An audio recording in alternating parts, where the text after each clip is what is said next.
მოგესალმებით, ეთერშია გადაცემა რეზიუმე, სტუდიაში მუშაობს ჟურნალისტი მერაბ მეტრეველი. მივესალმებით ჩვენს რადიო მსმენელებს, ვინც გვისმენს FM 103.9-ზე, რადიო პალიტრის ეთერით და ასევე მივესალმებით ჩვენს ტელემაყურებლებს, ვინც გვიყურებს ტელეკომპანია პალიტრა ნიუსის ეთერით. შეგახსენებთ, რომ შეგიძლიათ გვიყუროთ Facebook-ზე, პალიტრა ნიუსის გვერდზე, ასევე YouTube-ზე, პალიტრა ნიუსის არხზე. დღეს პარასკევია და ჩვენთან ერთად არის დათო ზურაბიშვილი, რომელსაც ასევე მივესალმებით, გამარჯობა დათო. მოგესალმებით მერაბ, მივესალმებით ჩვენს მსმენელებს და მაყურებლებს. მოკლედ, ორი ცუდი ამბავით ვიწყებ. დღევანდელი ამბებით დავიწყოთ ჩვენ მიმოხილვა. უნგრეთის სამი ქვეყნის მათ შორის საქართველოს მოქალაქეების სამუშაო ვიზების გაცემას წყვეტს. იქ არ ვიცოდი აქ სამუშაო ვიზები იყო, მაგრამ უნგრეთში ყოფილა. ორბანთან ხო, ორბანთან იყო. პრეს-სპიკერის თქმით, დღეიდან მთავრობა შეცვლის დადგენილებას, რომელიც კომპანიებს საშუალებას აძლევს გამარტივებული წესით შემოიყვანონ დასაქმებული ფილიპინებიდან, საქართველოსთან და სომხეთიდან. ამ სამ ქვეყანას იმ დასაქმებულებს კი რომლებიც ქვეყანაში უკვე იყოფებიან შეუძლიათ რაღაც ვადის გასვლამდე დარჩენო.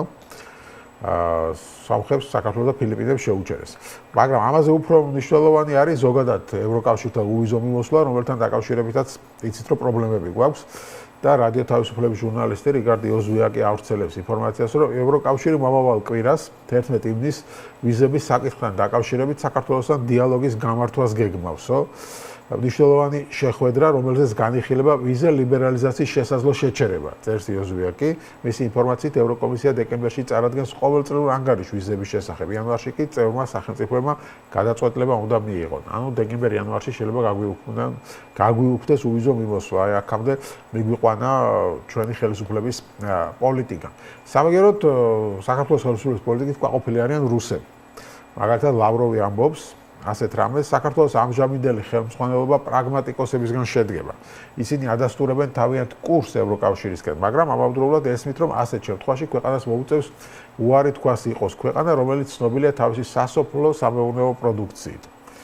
თქვა ლავროვმა, რატომ მოგვიწევს ვერ გავიგე, მაგრამ მისი მტკიცებით ნებისმიერი აგრარული ქვეყანა, რომელიც ევროკავშირს გაფართოების მეორე ან მესამე ტალღის დროს შეუერთდა საკუთარ სოფლის მეურნეობას კარგავდა, რადგან ევროკავშირში არსებობენ წამყვანი ქვეყნები, რომლებსაც აქვთ საკუთარი სოფლის მეურნეობა, საკუთარი ინტერესები და ყავთ საკუთარი ფერმერებიო. ამით ეხლა ჩვენზე ზრუნავს ლავროვი. ცნობილი მითია ეს. ჩვენ სოფლის მეურნეობაზე ზრუნავს ლავროვი. მითია, ერთ-ერთი პროპაგანდისტული მითია, რომ თუ ევროკავშირის შეუერთების სოფლის მეურნეობა უნდა მოსპო, საკუთარი, იმიტომ რომ იქ ფრანგი და გერმანელი ფერმერების ინტერესებია პირველ პლანზე, ეს არის ამას სხვათა შორის აი ლავროვის ამ თეზის აქ იმეორებენ ადგილობრივი სახელმწიფო ექსპერტებიც და რაღაცა ციფრებით манипуляციას იწყებენ. სიამდვილეში ეს არ ყველაფერი ტყუილი. სიამდვილეში ჩვენ თუ ნახავთ მაგალითად იგივე აი სწორედ მეორე და მესამე ტალღაზე ვინც არის ქვეყნები, პოლონეთი მაგალითად ბალკანეთის ქვეყნები თუ გნება და აღმოსავლეთ ევროპის ქვეყნებს თუ ნახავთ ჩვენ ნახავთ რომ სოფლის მეურნეობა გაზრდილია ყველა მათი პროდუქცია, მათი წილი თვითონ შიდა პროდუქტიც და ექსპორტიც. განსაკუთრებით პოლონეთი გახდა პოლონეთის სოფლის მეურნეობის მოცულობა გაიზარდა ბევრად. არის უზარმაზარი სუბსიდიები ევროკავშირიდან, ბრიუსელიდან სოფლის მეურნეობის განვითარებაზე უბრალოდ რას ითხოვენ. და კი ჩვენთან შეიძლება შეიქმნას პრობლემები თუ არ დაიცავ იმ სტანდარტებს, სტანდარტებიც იქ არიან. სურსათის უზრუნველყოფა, ანუ ხარისხი უნდა იყოს, უნდა შეიძლებოდეს გაზომვა ამ ხარისხის, გასინჯვა კარგად და აკმაყოფილებდეს ამ მოთხოვნებს და კი ბატონო, ჩვენი სოფლის მეურნეობის პროდუქციას გვაქვს კვოტები. მათ დღესაც გვაქვს სოფლიო სავაჭრო ორგანიზაციით გვაქვს მონიჭებული კვოტები. იმ კვოტებს ჩვენ ვერ ვითვისებთ, გადაცემული გვაქვს სხვა ქვეყნებისთვის. მაგალითად, რამდენი სიტყვაზე ვარ, რამდენი კომპოსტო შეიძლება გაყიდო. და ვერ ვყიდით ამ კომპოსტს, არა გვაქვს. და თურქეთს უთმობთ, ხან აზერბაიჯანს უთმობთ, არ ვიღაცას უთმობთ და აი ასე ვართ რა. და რა სოფლის მეურნეობის განადგურებაზეა? პირიქით, თუ კი რამე შეიძლება აღორძინოს საქართველოს სოფლის მეურნეობა, ევროკავშირის შესვლა იქნებოდა ერთ-ერთი. რა თქმა უნდა, ეს არის აი ძალიან მამალი ტყუილი და კარგი იქნება თუ ამას ციფრებით დაასახლებენ ჩვენი ეკონომისტები. ამაზე ლავროვი ამბობს, რომ საქართველოს სავაჭრო ბრუნვის 70% მოდის რუსეთსა და დსთ-ს სხვა ქვეყნებზე, ხო? ეს სოფლის მეურნეობის პროდუქციის. ხო. ასევე საკმაოდ დიდი წილი მოდის ჩინეთსა და სხვა ქვეყნებთან ვაჭრობაზე. ამიტომ არა, ის ამბობს, რომ ზოგადად სავაჭრო ბრუნვა მოდის სამუდამოდ. ამიტომ თუ საქართველოს ევროკავშირში გაწევრიანებას გადაწყვეტს, ყველაფერი ეს სერიოზული კითხვის ნიშნის ქვეშ დადგება. თუ გავითვალისწინებთ რა მოთხოვნებს უყენებს ბრიუსელი ახალ წევრებს, რომ აღარაფერი ვთქვათ იმ მოთხოვნებზე, როგორიცაა რუსეთის წინააღმდეგ სანქციებთან შეერთება. ევროკომისიის ყველა საგარეო პოლიტიკური გადაწყვეტილებისა და ქმედების აღიარება და სხვა. ხო, გასაგებია ხა ევროკავშირი თუ გახდები, მათ საგარეო პოლიტიკა უნდა გაიზიარონ. იმათშია რომ ახლა საქართველოში პრაგმატიკოსები არიან, როგორც უკვე აღნიშნე და დიდწილად ჩვენი ურთიერთობები რეგულარულად გრძელდება. რუს ტურისტებს უყვართ იქ ჩასვლა და ქართული ბუნებითა და ქართული სმარტყობით თქობა. ანუ რა ზახაროვმა თქვა, რომ ყველაფერს დაკარგავთ ახლა. ეს ახლა ახალი არ არის, რუსეთი ერთ და იგივე სიძახის, მაგრამ ბევრი არაფერი არ შეუძლია თუ ნება რო იყოს პოლიტიკური საქართველოში. არაფერი რუსეთს არ შეუძლია რეალურად ვერაფერი მათი მუქარა პირდაპირ სამხედრო აგრესიას თუ არ იგულისხმობ და ესეც გამორიცხულია პრინციპში იმ რეალობიდან გამომდინარე. რა რეალობის წინაშე თუნდაც იგივე უკრაინაში დგას რუსეთი. უბრალოდ აქ რა არის იცით რომ ჩვენი ხელისუფლების პოლიტიკური ნება პრობლემა. აი ამათი პრობლემა ბიძინა ივანიშვილის პრობლემა გვიდგას უფრო მეტად რომელიც ევროკავშირში ჩვენს ინტეგრაციას აღიქვამს საკუთარი ძალაუფლების საფრთხედ. ამიტომ ეხლა თუ მაგალითად აი ჩვენ ვამბობთ ეს ვიზა ლიბერალიზაცია შეიძლება დავკარგოთ ამაზე ვწუხართ და რეალურია ეს საფრთხე მე არ მინდა არ ვისურვებდი რა თქმა უნდა ამას მაგრამ საფრთხე რეალურია იმიტომ რომ რო დაიწყება მოლაპარაკებები და რა შეიძლება საქართველოს მოთხოვნა აქ მე მგონი უფრო პოლიტიკური საკითხებია ვიდრე ის რომ რაღაცა ქართულმა კრიმინალმა გაავსო ევროპა და რაღაც ეს მე მგონი ყველაზე ნაკლები პრობლემაა. აქ პრობლემა არის ის რომ ღიად ამდენი ხანია მიდის აი თავზე ხელაღებული გინება ევროკავშირი წარმოდგენილია როგორც თავარი მტერი. ეხლა შენ თუ ქვეყანას ემტერები გაწოხა იმა რატო უნდა გაგიხსნას კარები ხო მარტივია. და გახსოვს შენ ალბათ და არაერთხელ ითქვა რომ ერთ-ერთი მთავარი მოთხოვნა რაც საქართველოს ხელისუფლებას უყენებდნენ ეს არის რიტორიკის შეცვლა. იმდენად პოლიტიკის შეცვლას არ თხოვენ, თუმცა პოლიტიკის შეცვლასაც თხოვენ ცხადია. მაგრამ პირველ ადგილზეა ეს რიტორიკა რომ მორჩით ამ გინებას. ხო არ შეიძლება გამოდიოდეს სახელმწიფოს უმაღლესი პირები ყოველ დღე და აგინებდნენ ხან გერმანიის წელს, ხან ურსულა ფონ დერ ლაიენს, კაია კალას ეძახდნენ ცუდია კალას და ასე შემდეგ. ახლა ეს ნორმალურია, არანორმალურია რა თქმა უნდა. თუ ჩვენ მიზანდასახულად არ მტრობ ევროკავშირს და მიზანი არა გაქრო აი ხო ანუ ეს გასაგებია ხო რატომაც ხდება ხო ამიტომ თუ არ შეგვიწყვიტავენ ეს შეიძლება პირიქით ბიძინა ევენიშვილმა ჩათვალოს რომ თავისი ასე თქვა და პროპაგანდით დაბოლებული ხალხში რომ აი იმათმა შეგვიწყვიტეს ჩვენ კი გვინდა მაგრამ ისინი ჩვენ სუვერენიტეტს პატივს არცემენ და აი ესეთი რაღაცა ძალიან რეალისტური მეჩვენება დამოკიდებულება როგორია ხო საქართველოს ხელისუფლების და ზოგადად ისინი რეალურად მათ დააპაუზეს ხო ევროკავშირთან ეხლა კი ამბობენ რომ იმათ დააპაუზესო იმათ დააპაუზეს იმიტომ რომ შენ არ შეასრულე არაფერი ხო ეგ დაახლოებით როგორ რაღაცა იცი რომ რაღაცა საშინაო დავალება რო გაქვს გასაკეთებელი თქვა ან სტუდენტი გამოცდაზე მიდიხარ და თუ არ მიიტან არაფერს ლექტორი ჩაგტოვებს ხო მას კურსზე დაგტოვებს და მე რო თქო მერასვაში ვარ რომ ლექტორმა ჩამტოვა კურსზე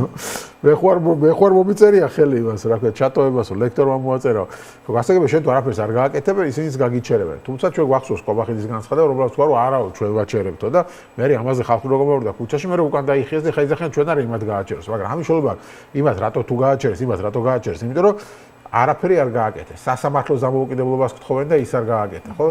რატო? იმიტომ რომ ხვდებია რომ დამოუკიდებლობის სასამართლოს თუ იქნება ხო ბიძინა ივანიშვილი მე ესე პანტაპუტით ვისაც მოუნდება ვეღარ დაიჭერს. და პლუს მეორე ის არის რომ რუსეთს არ გაღიზიანებას ერიდებიან, ხო? ძალიან კარგად ხვდებიან რომ რუსეთს არ უნდა ჩვენ ევროკავშირში გაწევრება, მაგრამ ეს ჩანს ხო ლავროვის განცხადებებზე და ასე შემდეგ. აშკარაა უკვე.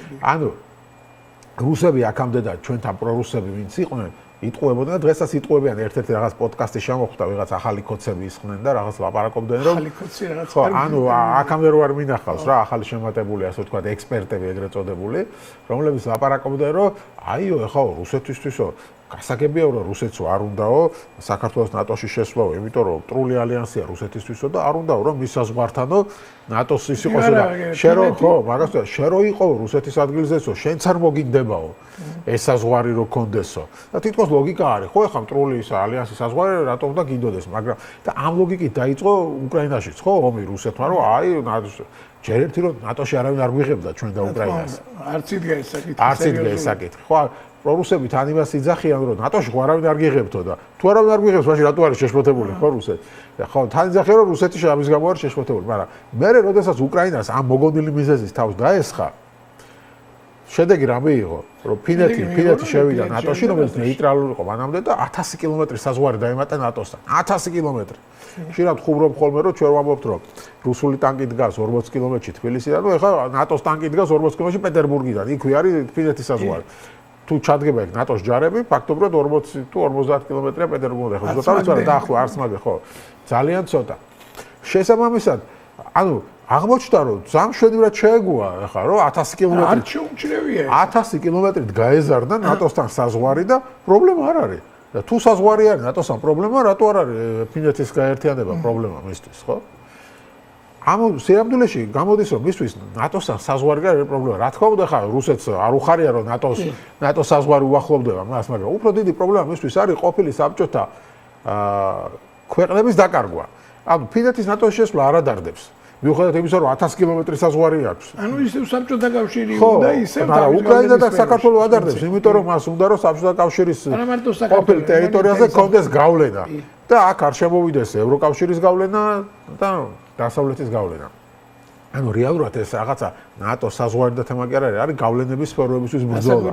ხო და ჩვენი მთელი ეს არ ვიცი ეს 35 წლიანი რაც დამოუკიდებლობად 3 ომი გადავიტანეთ ხო რუსეთთან სწორედ იმის გამო რომ გვინდოდა რუსეთის გავლენისგან საბოლოო თავი დაგვეღწია და ამიტომ გვინდოდა ნატოში გაწევრიანება ამიტომ გვინდა ევროკავშირში გაწევრიანება რომ აღარ ვიყოთ რუსეთის უკანა ეზო და რუსეთის გავლენა და საქართველოს გვეუბნება რომ აი რუსეთს არ უნდა რომ ჩვენ სხვა ევროკავშირში შევიდეთ თქვა ევროპის გავლენა გავრცელდეს აქ უკრაინა არ უნდა ამიტომ ჩვენ უნდა დავემორჩილოთ ანუ 35 წელი გამოდის რომ ტყუილად ვიომეთ, ამდენი ომი ტყუილად გადავიტანეთ, სისხლი ტყუილად ვყარეთ, რომ ოცნება მეუბნება რომ თქვენი ოცნება დასრულებულია. არა, მაგაში არ გეტყვი. რომ რუსეთის გავლენის სფეროდან გამოხვიდეთ რა. მაგაში არ გეტყვი. პლუს ერთი ოცნება, რომელიც გვქონდა კიდე რომ შეგვექნა დემოკრატიული და სამართლებრივი ქვეყანა.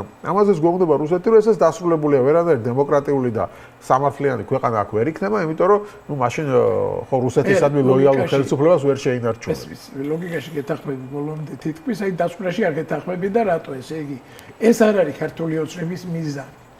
იმიტომ რომ ქართული ოცნების მიზანი არა, ქართული ოცნება არის აბსოლუტურად პერსონალიზებული ხელისუფლება. ეს არის ერთი ადამიანი და მისი ძალაუფლება. მე გეთახმები მაშინ რომ ვერ ხედავს ევროკავშირში, ევროინტეგრაციაში, დემოკრატიაში ბიძინა ივანიშვილი იმას რომ ის მარადიულად ეკრება ყველა ძალაუფლების ბერკეტი ხელში, თუმცა არ ვარ და ამიტომაც ასე ვთქვათ უპირისპირდება და ცდილობს ჩვეული სამყაროში იყოს, აი ის რუსეთი, საბჭოთა სამყარო, პოსტსაბჭოთა სამყარო უფრო ნაცნობია მისთვის, უფრო იცის იქ ვის როგორ ელაპარაკოს, თუმცა დღევანდელი რუსეთიც არ არის ის რუსეთი, რომელიც აი ბიძრევაშვილი ჩავიდა 80-იანი საბჭოთა კავშირის დროს რო იყო. დღევანდელი რუსეთიც არ მიდის მასთან იმ ისეთ ალიანსზე, როგორც მას უნდა. არ მიდის მაგალითად ამ ტერიტორიული მთლიანობის საკითხში რაღაც კომპრომისებზე, რომ აი ხელი შეუწყოს მეტი რა გქონდა, ყველაფერი გავუკეთა თითქოს რუსეთს. ბიძინა ივანიშვილმა ერთადერთი დარჩა ის რომ თქვას რომ აი აფხაზეთი და ცხინვალის რეგიონის რუსეთისა თუ არ დამოუკიდებელი სახელმწიფოები არიან, ამას ვერ იტყვის ეს ძალიან კარგად იცის თვითონაც ვერ წავა ამაზე. და რუსეთი აქ არაფერს ასე ვთქვათ არ უკეთებს. ამ თვალსაზრისით. გაკეთებაზე კი არ არის საუბარი, ანუ რუსეთი ამათ ეუბნება რომ თქვენ ევროკავშირთანაც კი არ უნდა, იმიტომ რომ სინამდვილეში ახლა ნატო კი არ ნატოს პრობლემა ხო არ აქვს ეს არა. აქვს რომ ისი გავლენის სფერო უნდა იყოს. არ იქნება ეგ რუსეთის გავლენის სფერო და რატო? ვერ იქნება. ეხლა ერთადერთი რაც რუსეთს აქ გავლენას უნარჩუნებს არის ოკუპირებული ტერიტორიები და მისი სამხედრო ძალის ყოფნა ამ ტერიტორიებზე. სხვა მხრივ ეხლა ბიძინა ივანიშვილმა რაც არ უნდა ეცადოს საქართველოს არ არის მოწყვეტილი რეგიონი ანუ სამხრეთ კავკასიაში სომხეთს და აზერბაიჯანს დიდი მნიშვნელობა აქვს ასევე აზერბაიჯანი პრაქტიკულად რუსეთის გავლენის სფერო არ არის აზერბაიჯანს თურქეთი ყავს ძალიან სერიოზული ძლიერი მოკავშირე თურქეთის გავლენა დღეს დიდია ეს სატრანზიტო კორიდორია ასე ვთქვათ აზერბაიჯან-თურქეთს შორის ასევე სერიოზული ფაქტორია. სომხეთი იყო ერთ-ერთი მთავარი ბაზა, ხო, აქამდე რუსეთის. დღეს ის კარგავს პრაქტიკულად სომხეთს. კი, ასე პირდაპირ შეიძლება არ ამბობენ ეს სომხები, მაგრამ პრაქტიკულად კარგავს და ახლა არჩევნებში მედია ფაშინიანი გაიმარჯვებს და ეს უფრო წავა ინტეგრაციის საკითხი ევროპასთან. ევროკავშირით შემოსულია, ამერიკაც შემოსულია ამ რეგიონში. აქ საქართველოს გამოიყურება ამოვარდნად უკვე. ანუ საქართველოს თლად ღია პრორუსიც ვერ ხდება. იმასაც ვერ უწყობს ფეხს, რასაც აზერბაიჯანი და სომხეთი მისდევს, თან უნდა რომ იქაც იყოს რაღაც ეკონომიკურად. თან უნდა რომ ამასთანაც კარგად იყოს და აი გაურკვეველ რაღაც აბსურდულ ამორფულ სიტუაციაში. ანუ ეს ჩვენ არ ვართ ასე მყარად, კაფიოდ რუსეთის დასახდენი აქ. ჩვენ ვართ აი ჰაერში გამოკიდებული. კი, საფრთხე იმისი რომ ამ ჰაერში გამოკიდებით რუსეთმა ისარგებლოს და უფრო გააძლიეროს თავისი გავლენები დიდია, მაგრამ ეს მე არ ვიცი ეს როდის აფეთქდება და რანაირად და საით და რა მიმართულებით. ყოველ შემთხვევაში ეს არის სრული კრახი ბიძინა ივანიშვილის საგარეო პოლიტიკის თუ შეიძლება რასაც ისაკეთებს ამას ბიძინა ივანიშვილი თავის საგარეო პოლიტიკას ხო რითი განსაზღვრავს. ოცნება რეალურად რითი განსაზღვრავია რომ აი რუსეთთან ომი არ არის. ესე იგი წარმატებული გვაქვს საგარეო პოლიტიკა. ეს პროპაგანდაა. მეტი არაფერი ეს პროპაგანდაა. ეს არაფრით არ განსაზღვრავენ ისინი მათი პოლიტიკის წარმატება. იმითი რამდენად ბიძინა ივანიშვილის პატივს ცემენ. დასავლეთში ახან არ ცემენ პატივს, ახან ფულსაც არ აძლევენ. ახან ისედაც არ ელაპარაკებიან, ესე იგი არ ცემენ, მაშინ არც ამას არ უნდა. აი რუსეთიდან უფრო აქებენ ხანდახან, თუმცა იქაც არსებით გაუმჯობესებას ვერ მიაღწიათ, თორე კი მე იმას კი არ ვკამათობ, ეს მზადაა ბოლომდე ჩაბარდეს.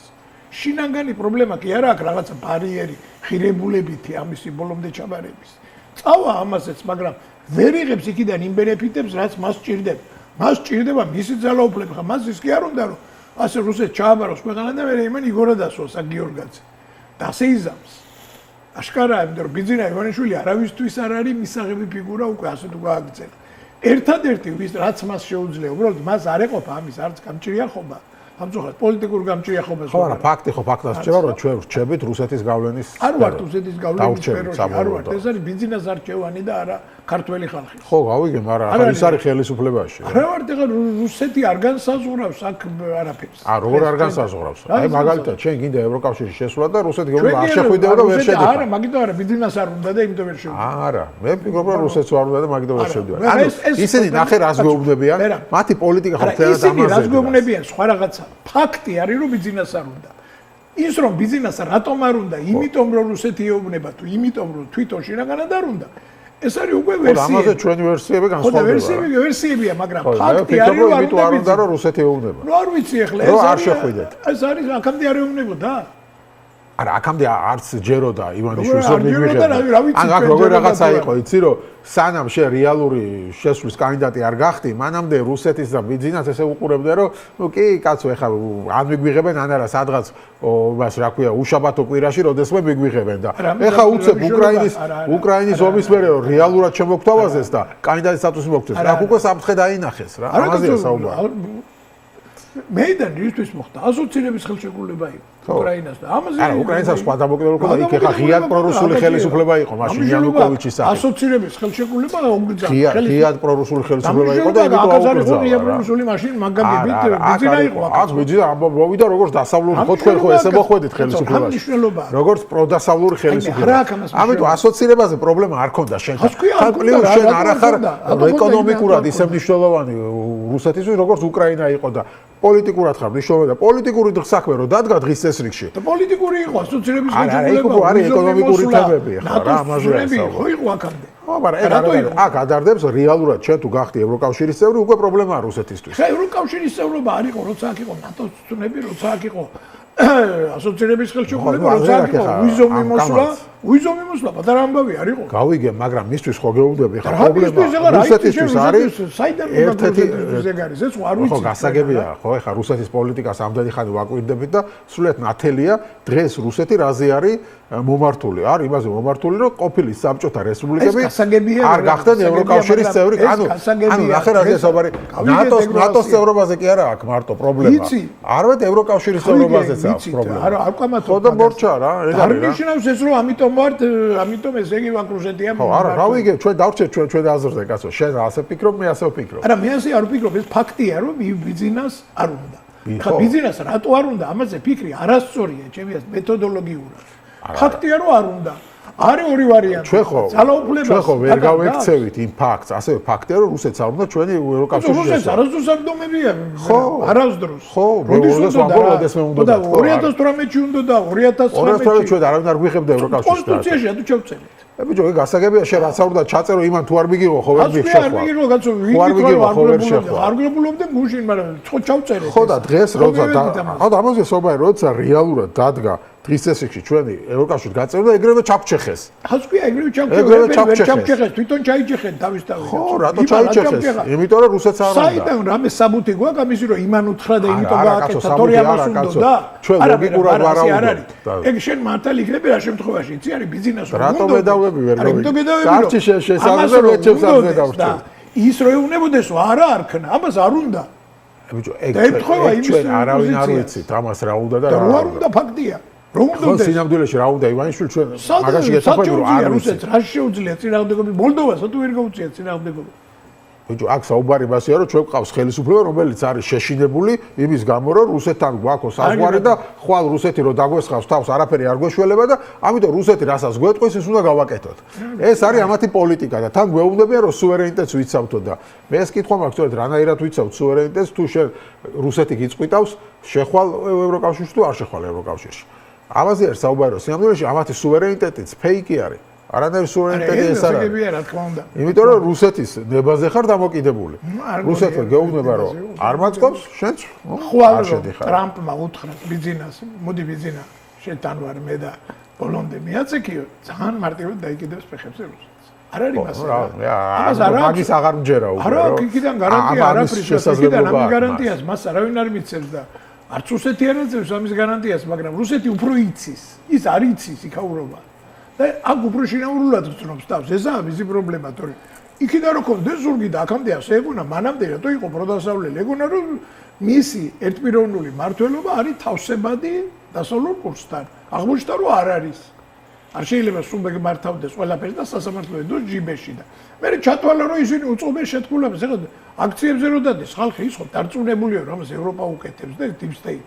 იმას ხო ეს მართლა ჯერა. ხო და რანაირად წავა ევროინტეგრაციაზე, ანუ იმ ხელისუფლება მათთან როგორ იმეგობრებს, ვინც მის ჩამოგდებას აპირებს. მისი გაგებით ხო ეს ასია. მას ჩამოგდებას უპირებია. მას ასე გონია. ეს პრობლემა რატო შეექმნა მას? შეექმნა იმის გამო რომ დაბლოკა ევროკავშირის საქართველოს წევრობა. ეს ბოლოს უკვე თორე მანამდე შეექმნა. მანამდე რომ შვენიერი ურთიერთობა ქონდა რეალურად, ხო, დასავლეთთან და დასავლეთი თავზე ხელს უსვამდა. უკრაინაზე ომის შემდეგ. ხო, როცა ამან ჩაჩერხ ჯერ დაიწყო რაღაცა იმის განცხადებების კეთება მისმა პრემიერ-მინისტრმა ბატონმა უკრაინაზე ომის შემდეგ ფაქტია რომ რუსეთის ძალიან შეეშინდა. მას იფიქრა რომ რუსეთი მოვა აქა, ანუ ტრამპი და რუსეთი შეთანხმდებიან, ეს ახლა ჩანდა ყველანაირად. ტრამპი და რუსეთი შეთანხმდებიან უკრაინას, ტრამპი გააჩერებს და რუსეთი გაიმარჯვებს უკრაინაში და მე მომიბრუნდებიან და ბარებს არ მომიბრუნდებიან, მანამდე ჩაუბარდები. ეს ასე იყო კი მაგაზე მე არ ვგამათო. მაგრამ ეს ვერ გაიმარჯვებს. უბრალოდ მინდა რომ ეს შენ ისეთი დასკვნა გქონდა თითქოს ეს სამარადისოდ მორჩალა ამის ახლა. თლადასი სანამ ახლა ბენზინა იქნება? ნუ სანამ ბენზინა იქნება კი. კარგი, მოდი ნახოთ ოპოზიცია რას ფიქრობს ამ თემაზე. ლევან ბეჟაშვილი ერთიანი ნაციონალური მოძრაობის ერთ-ერთი ლიდერი იქნება რეკლამის შემდეგ ჩვენი სტუმარი და ბუნებრივია მასთან იმ დაპირისპირებაზეც ვისაუბრებთ, რომელიც ოპოზიციაში არის სააკაშვილსა და მელიას შორის. დაგველოდეთ რამდენიმე წუთში დავბრუნდებით.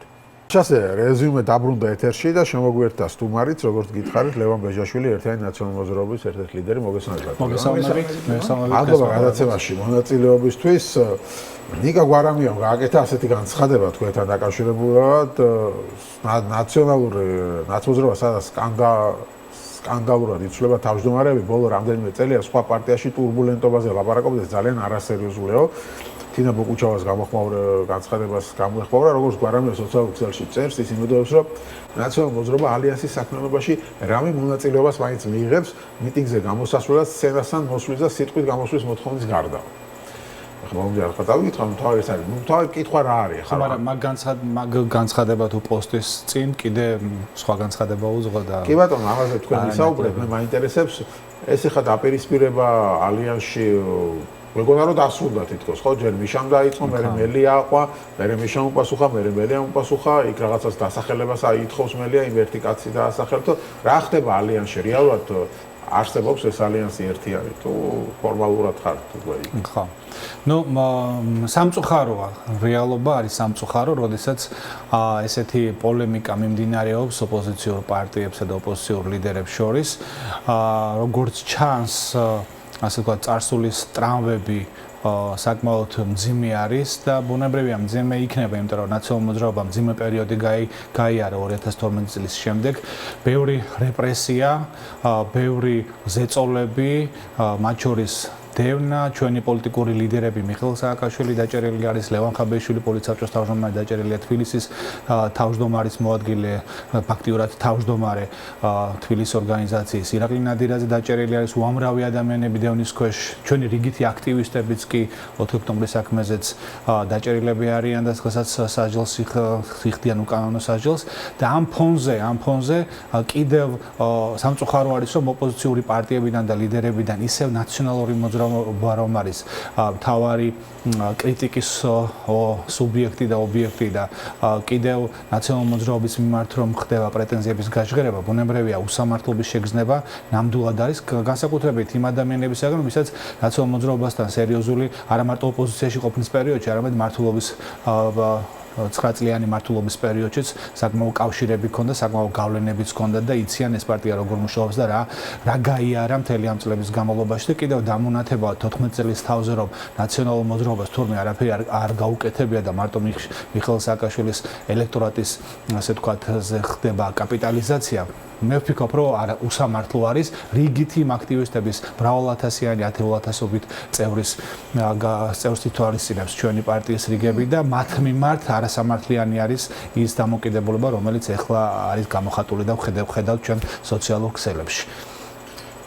არა, მე უბრალოდ ის მამინდა რომ ფაქტია, სამწუხაროდ ფაქტია, რომ ეს დაპირისპირებები ძალიან ნეგატიურად აისახება ზოგადად ოპოზიციურ ამორჩეველზე, მათ შორის იმ ამორჩეველზეც კი და იმ ოპოზიციურად განწყობილ ადამიანზეც კი, ვინც არც ნაციონალური მოძრაობის ამორჩეველი იყოს შეიძლება, არც ახალის და საერთოდ. ანუ ეს ზოგადად ოპოზიციური ფლანგს აზიარებს. დიახ, გეთანხმებით ეს ამორჩეველში ნიჰილის ბუნებრივია იწვევს და ჩვენ სოციალურ ქსელებში ამას ვხედავთ, მაგრამ ისიც უნდა გავითვალისწინოთ, რომ ჩვენი საზოგადოების მნიშვნელოვანი ნაწილი, რომელიც ეგრეთ წოდებული შუაშისტი, ასე ვთქვათ, ელექტორატს წარმოადგენს, ისინი სახშოთებულები არიან იმ რიტორიკით, რომელიც მიხეილ სააკაშვილის მიმართ ხორციელდება ცალკეული ოპოზიციური პარტიების წევრების მიმართ, იმიტომ რომ აბსოლუტურად მართლა ცარიელ ნიადაგზე დაიწყო დაიწყო მელიაზოს და თავს დაესხაო.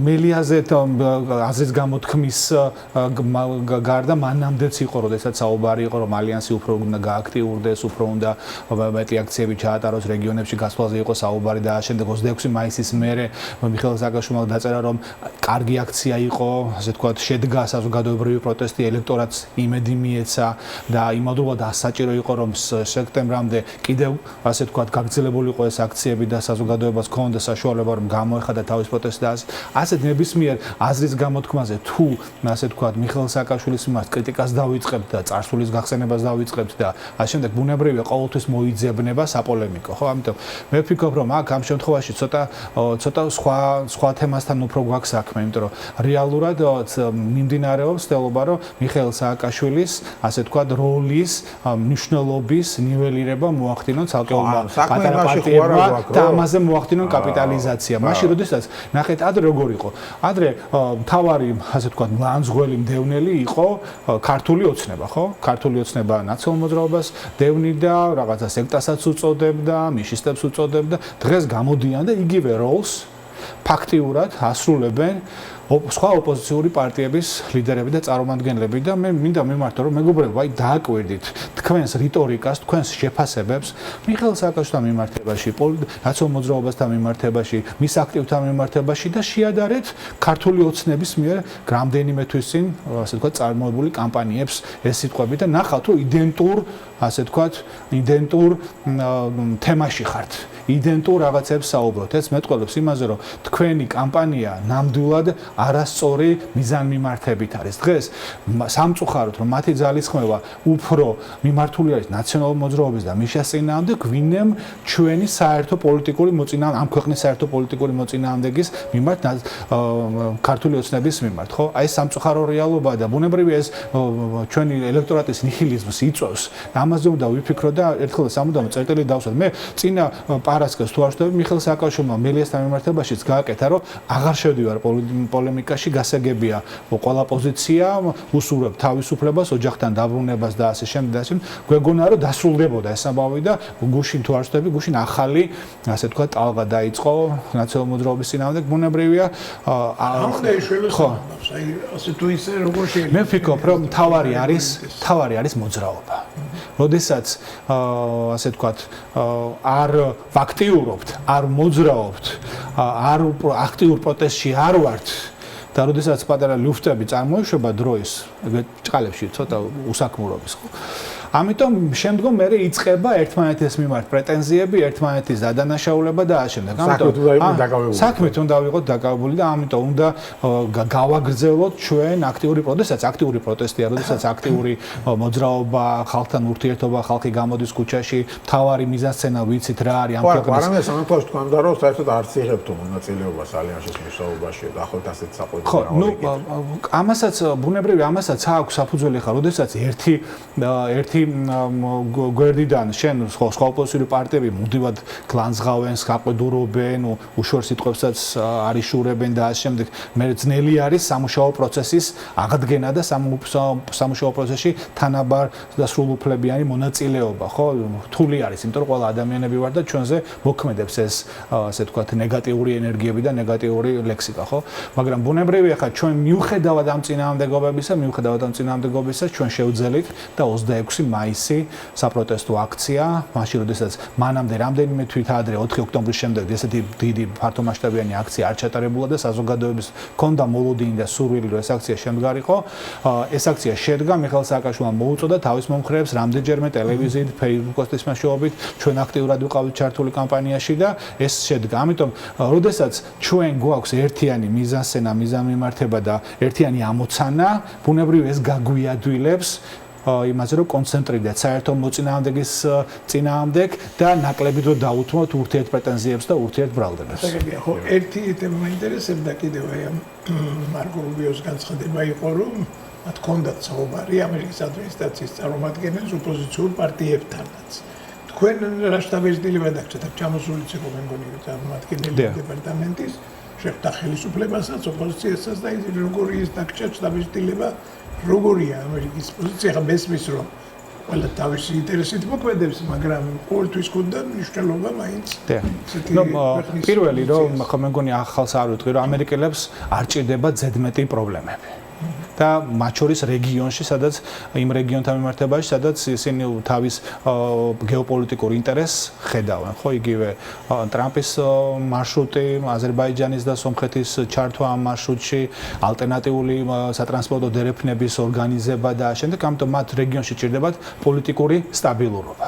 და ბუნებრივია ეს პოლიტიკური სტაბილურობა, ასე ვთქვათ, სტაბილურობას ჭირდება საქართველოში პოლიტიკური სტაბილურობა, მაგრამ ბუნებრივია ეს არ გადის იმ ხაზზე, რომ ასე ვთქვათ და ნებისმიერ ფასად იქნეს მოპოვებული ეს პოლიტიკური სტაბილურობა ამ რეგიონში და ივანიშვილთან რაიმე ახალი გადატვირთვის და დაძმობილების ასე ვთქვათ პოლიტიკას მიმართოს. ხო, მათთვის მათ შესაბამისი სიგნალები გაუშვეს ქართულ ოცნებასთან მიმართებაშიც, ოპოზიციასთან მიმართებაშიც, ბუნებრივია დიპლომატიური ენის გათვალისწინებით გასაგებია რომ ოპოზიციის ჩართულობაზე შესაბამისად რაღაც უნდა ყოფილიყო და მესიჯი გაჟღერებულიყო, მაგრამ თავარი ამოცანა ხო მაინც პოლიტიკური სტაბილურობის შემადგენელი ნაწილი, ხო ყველამ ვიცით რა არის. ქვეყანაში დემოკრატიული ფასეულობები, კანონის უზენაესობა, პოლიტიკური დევნილების არარსებობა, ეს არჩევნები, სადაც ადამიანებს შეუძლია თავისუფალი არჩევნები თვითონ განსაზღვრონ ქვეყანაში ვინ უნდა იყოს ხელისუფალი, ისინი არ ჩაერევიან და მათი პირდაპირ განაცხადეს, რომ ჩვენს ინტერესს არ წარმოადგენს რაღაც ჩავერიოთ პოლიტიკურ პროცესებში და რომელიმე მხარის სასარგებლოდ ვიყოთ, მაგრამ ობიექტური ღირებულებები არსებობს, რომელსაც ამერიკული პოლიტიკა გავლენას უწევს. მithumetes საქართველოსთან მიმართებაში, საქართველოს არასოდეს არ ჰქონდა ფერადი ლითონები, ნავთობი და ასე შემდეგ. ნათქვამში რომ განსაკუთრებით საელჩოს განცხადებაში რომ სავარია სტაბილურობა მათთვის რეგიონში და ოპოზიციასაც მოუწოდებდნენ რომ ამ სტაბილურობის შესანარჩუნებლად თითქოს შეეშვით ქუჩას და ეს უფრო ინტერპრეტაცია იყო მათი ამერიკის შეერთებული შტატების საელჩოს განცხადებაში საუბარი იყო რომ პოლიტიკური ინსტიტუციების საქმიანობაში მონაწილეობა და ასე შემდეგ. ამიტომ ამ მხრივ ამ რეალობის გათვალისწინებით, იმოცემულობის გათვალისწინებით, რომელიც არსებობს ქართულ პოლიტიკაში, ჩვენი მონაწილეობა და ჩვენი პოზიცია სწორედ იმაში უნდა მდგომარეობდეს, რომ მათ შორის ივანიშვილის ხელისუფლების წარმომადგენლებმა უნდა იცოდნენ ჩვენ როგორ უყურებთ პოლიტიკაში, პოლიტიკის დაბრუნებას ამ ქვეყანაში. იმიტომ რომ დღეს არც პოლიტიკური ინსტიტუციები არსებობს და არც პოლიტიკა ამ ქვეყანაში არ არსებობს, ხო? ხო ყველა ამაზე ვთანხმდებით. დღეს პოლიტიკა განდევნილი არის ყველა სივრციდან და შესაბამისად რაიმე მონაწილეობას და რაიმე ინსტიტუციონალიზებაზე ჩვენი მონაწილეობის და ურთიერთობის ამ პოლიტიკაში შეუძლებელია ვისაუბროთ. თუ არა ის რომ განსაზღვროთ, მოვნიშნოთ რა შემთხვევაში შეიძლება პოლიტიკა დაბრუნდეს ქვეყანაში. ეს ის შემთხვევები არის, რომელიც ჩვენ ალიანსის განცხადების სახით ჩამოვაყალიბებთ, ხო? ეს არის პოლიტპატიმრების გათავისუფლება, ეს არის ქვეყანაში ელემენტარული საარჩევნო, თანაბარი საარჩევნო პირობების შექმნა, ელემენტარულია საუბარი, რომ 24 წლამდე, ასე ვთქვათ, პერიოდში დაუბრუნდეთ, რომ 24 წლის მერე მიღებული კანონები, იგივე საარჩევნო კომისიებთან მიმართებაში, სადამკვირვებლო ორგანიზაციებთან მიმართებაში, საპროტესტო და აზრის და სიტყვის თავისუფლების გამოხატვასთან მიმართებაში ეს კანონმდებლობა გაუქმდეს და ნორმალური ვითარება აღდგეს, რომელიც 24 წლამდე პერიოდს მაინც გაითვალისწინებდა და ამით შესაძლებელი ყოფილიყო არჩევნებში მონაწილეობა და აზრი ექნებოდა არჩევნებში მონაწილეობა. ანუ თუ ეს ყველაფერი არ შეიცვლება, ოპოზიცია ისევ შეიძლება იფიქროს ბოიკოტზე?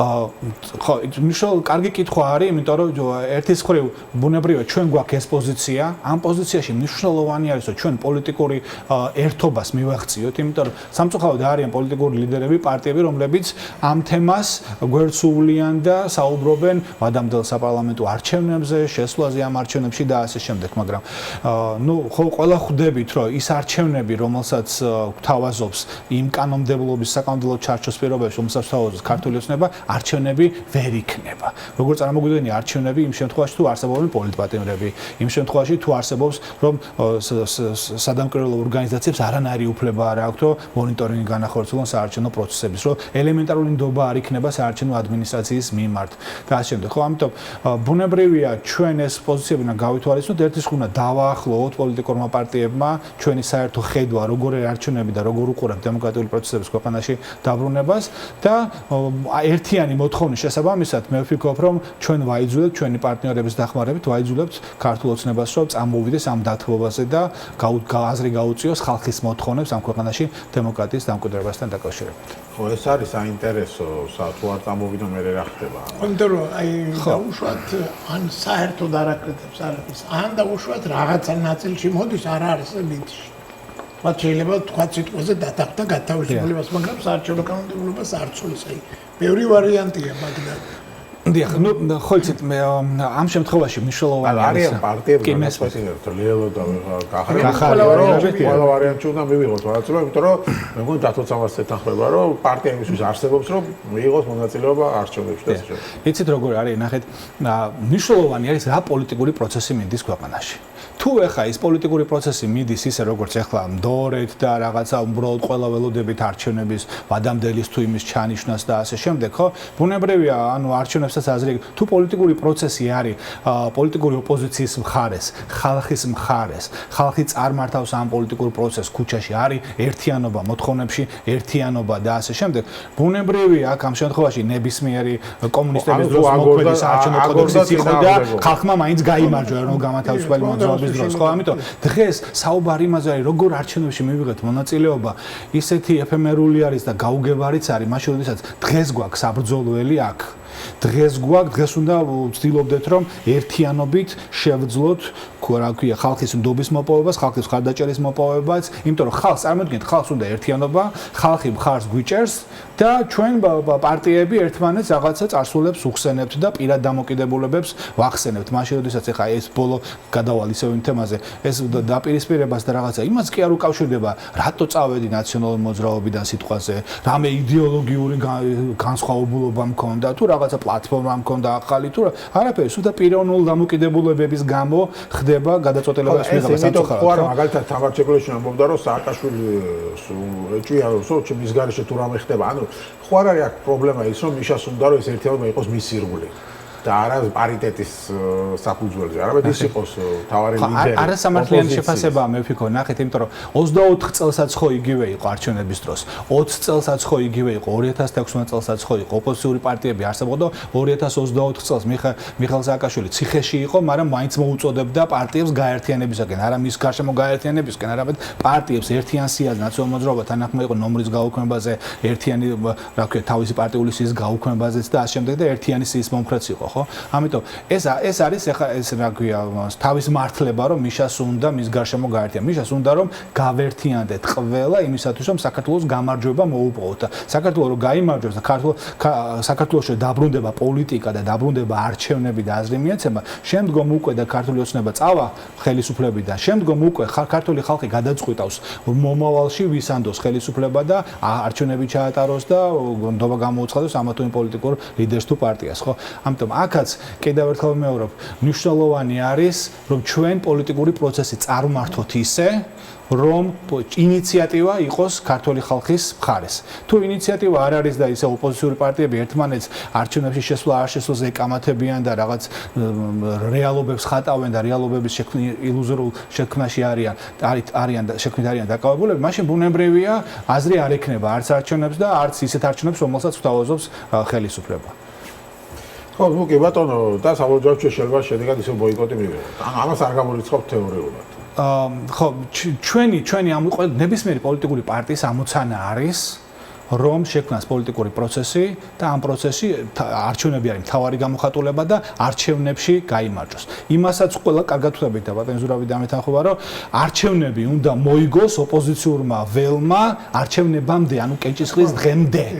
ამიტომ ჩვენ ამაზე უნდა ვიფიქროთ კენჭისყრის დღემდე როგორ ვიმარჯვებთ და არა რომ კენჭისყრის დღეს დაველოდოთ, ასე ვთქვათ, რა კარც გაგვიშლის ქართული ოცნება საარჩევნო ყუთებთან. ხო, ამიტომ კიდევ ერთხელ ვიმეორებ, აქცენტი პოლიტიკური პროცესის შექმნაზე, ინიციატივაზე და არა იმაზე, რაც მომავალში როგორ არჩევნებში მივიღებთ მონაწილეობას. გასაგებია, მადლობა დიდი. ლევან ბეჟაშვილი იყო ჩვენი სტუმარი, ერთიანი ნაციონალური მოძრაობის ერთ-ერთი ლიდერი. ასეთი იყო დღევანდელი გადაცემა. მე კვირამდე გემშვიდობებით.